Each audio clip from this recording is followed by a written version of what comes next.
If you've watched episode 8 and 9, you know that Paul really got bent out of shape at Peter and James.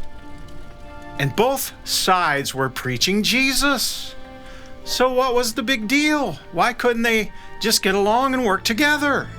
Right? Well, my goal in this video is to clearly show you why that was not possible and why Paul was so adamant about his gospel being the only gospel, and he wasn't about to back down. This term called gospel all has to do with how people are saved. There was a question about what the good news was. It wasn't about Jesus being the Messiah. What was it?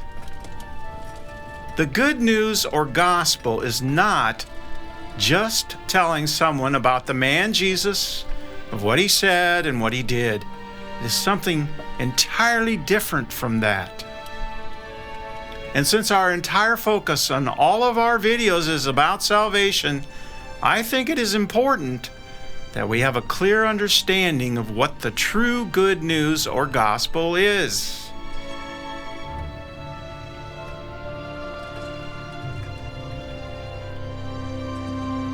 Now, recently I've gained a new understanding of what gospel means.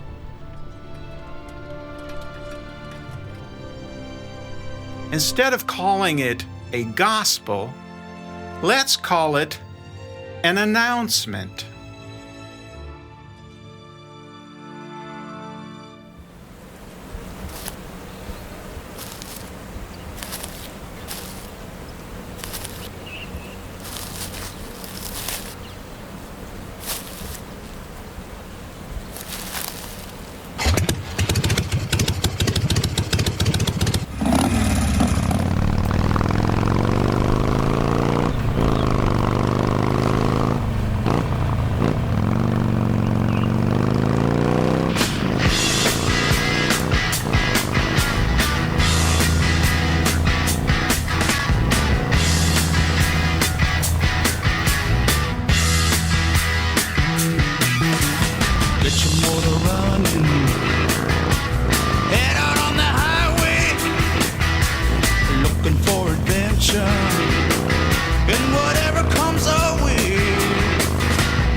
The gospel was an announcement. An announcement can certainly be good news to some people, but to other people, it might not be good news at all. And that is exactly what was happening. Paul was going around announcing something everywhere that he went, and boy, was he ever going to town doing so. That guy was getting around. Now, the people who didn't like Paul among the early Christians were not liking this announcement because that was Paul's thing. Paul sees himself as having this special message. We can call it an evangel, but it was the announcement from God. It was a message that Paul said he got directly from God, and he was announcing it everywhere that he went. He wasn't just telling the people about Jesus, the Messiah, although that was part of it, because other people such as James and John were doing the same thing, telling people about Jesus, the Messiah. So what was Paul's announcement that made it different than everybody else's message? Well, I'm going to make it very clear for you. Here is what Paul was announcing. Paul was announcing something called the free gift. The free gift. Paul said that everyone had already been saved by faith alone, without any works. And it was through the faith of Jesus. And everyone, actually included everyone. It wasn't just a select group of people, such as the Jews who said they were God's chosen people. So already he was getting himself in trouble with the Jews who thought everyone had to go through them. Paul was telling everyone that there is nothing anyone could do to change this salvation, and there was nothing they could do to earn it. It was a free gift. Paul was proclaiming an eternal salvation that had already been finished or accomplished. Now, I have called it Salvation 1 throughout all my videos. The announcement was that everyone everywhere were already saved and were children of God through the belief of Jesus Christ, and that everyone had been given a measure of Jesus' own faith as the means by which everyone was already saved. And all of this was a free gift. He, Paul, was just the messenger announcing this free gift of salvation as it was shown to him by the risen Christ, whom he had previously encountered. He said he was an eyewitness to this risen Christ, and that this encounter had radically transformed him from Saul into Paul. It was a complete 180-degree turnaround. My gift to the whole world. Now, these other apostles were also going around, but they had a completely different message. They were saying that we have to keep the law of Moses.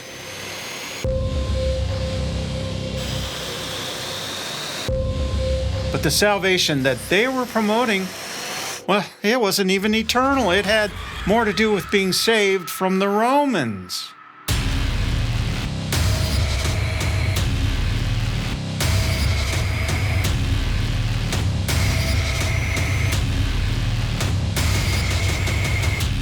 And at the same time, when they were saying that Jesus was the Messiah, well, you may not have even known, because when you looked at them, they still looked like regular Jews that were doing the same things as before Jesus came along. You see, brother, how many thousands of Jews have believed, and all of them are zealous for the law.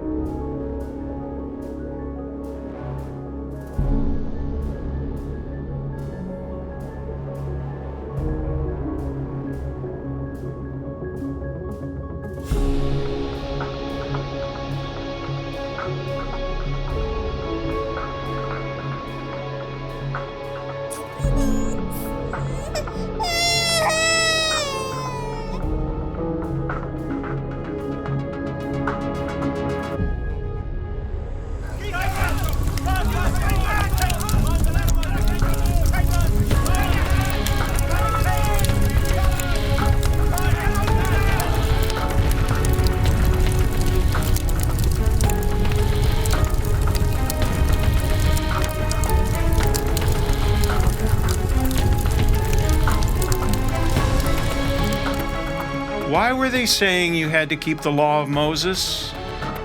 Because they were still trying to establish their own righteousness through their own performance at keeping the law. Their message of salvation was not a free gift at all. James said that faith without works is dead. Well, it almost sounds reasonable, right? No one can argue that good works are a bad thing, can they? Can they? Feed the hungry, heal the sick, clothe the naked. These are good works. They're always good, right? Right? Wrong. Good works on the surface always appear to be good, but if we look below the surface at the motive behind them, then we begin to see a different picture. What we need to understand is that the real issue was not the works themselves, but the motive behind the works. James was still trying to establish his own righteousness through his works. He was doing a really good job at this because he was known. He was known for this. He was known as James the Righteous One because of how well he was following all the laws of Moses.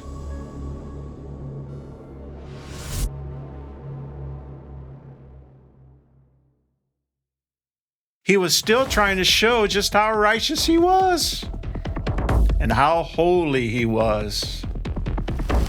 But the bottom line was, he was rejecting the message of Paul and of the free gift, a free gift of salvation, a gift, not something that you work for.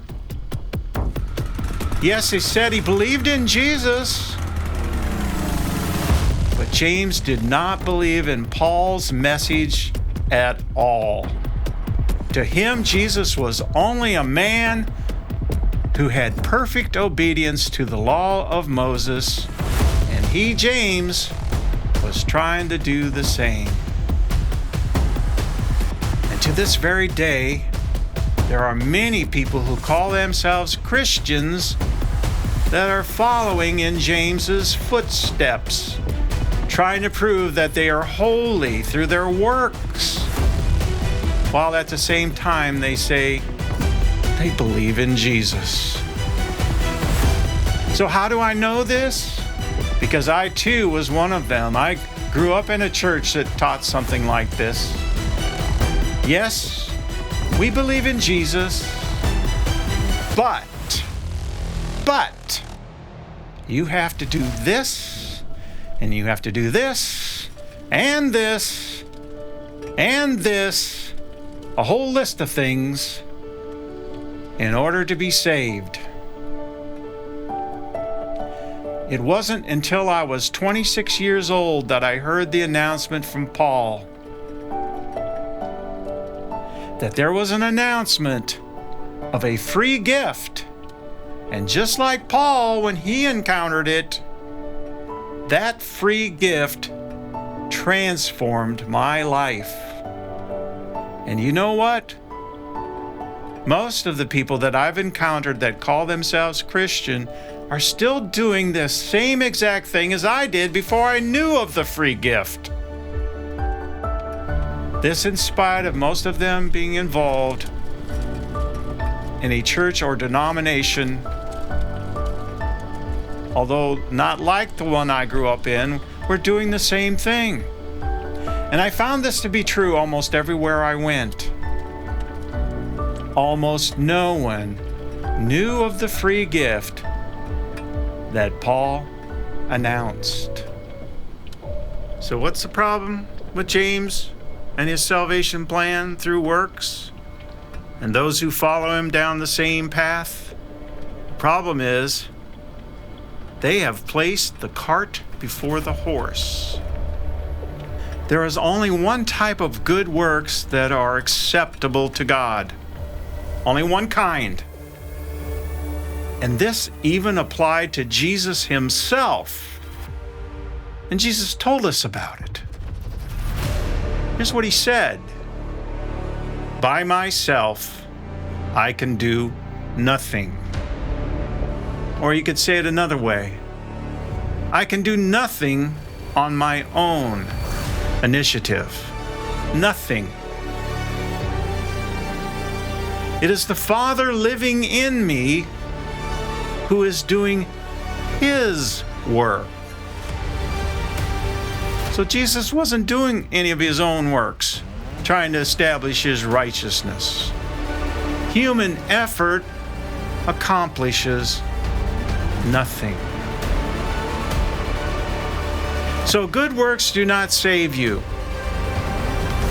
But you will do good works after you know that you are saved, after you've received the free gift. But they won't be your works at all. Just like Jesus didn't do any of his own works, you will be doing the works of the Father. So you have to get the horse in front of the cart. Once that takes place, then good works will truly be good works, and they will follow you. But just like Jesus, you won't be doing your own works. You'll be doing the Father's works. And these works count nothing towards becoming or being righteous. You are already righteous because of the free gift. You will be observing the Father's works, not your own, and you will give full credit for the works to the Father, just like Jesus did. James simply didn't get it, and most of these people that were Jews didn't get it either. And many people today, calling themselves Christian, are doing the same exact thing. Now, I have a whole list of early Christian groups that claimed to follow Jesus, but yet rejected the announcement that was coming through Paul. And I would like to go into some detail about this, but we're going to save that for the next upcoming video because it would make this video way too long. So I am just quickly going to name only 5 of them, 5 different groups of Jews. And some of these Jews became believers in Jesus, but all of them still attached themselves to the law of Moses, and they were trying to establish their own righteousness through their own performance by doing works of the law and clinging tightly to the law. And they just couldn't see how the law could be done away with. And therefore they rejected what Paul was saying. They believed that Paul was a liar and a false apostle, an apostate. And even to this day, there are groups of so-called Christians making the same claim. They say Paul was a liar, an apostate. But guess what? Only Paul had an announcement of a free gift. Only Paul. You reject Paul, you reject the gift. So here are 5 different groups of Jews. The Sadducees, Pharisees. Now the next 3 were Jews who accepted Jesus as their Messiah. The Essenes, the Nazarenes, and the Ebionites. All of them continued to follow the law of Moses. All of them rejected the free gift that only Paul was announcing. Think about that. So we'll continue on with the next episode, and we'll give you more details about these Jewish groups who accepted Jesus and what their beliefs were and how they were all trying to establish their own righteousness.